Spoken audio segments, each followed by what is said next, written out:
જય જલારામ નિશાબેન. જય જલારામ પ્રકાશભાઈ. કેમ છે અમારી એન્જલ ટ્રાવેલ્સની? તો તમે તો ઘણી બધી વખત મને તો કહેવાનું છે જ નહીં, કારણ કે મને ફાવી ગયું છે એનું ઉદાહરણ જ છે કે હું વારે વારે તમારી સેવા લઉં છું.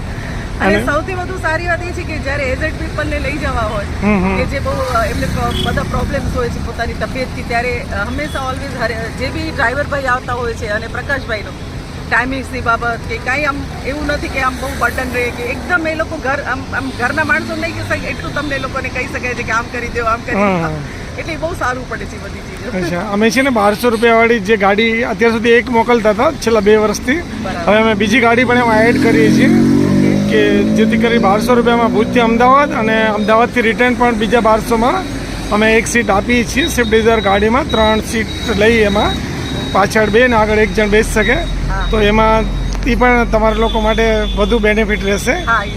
અને એના અંગે કોઈ સલાહ કે કંઈ?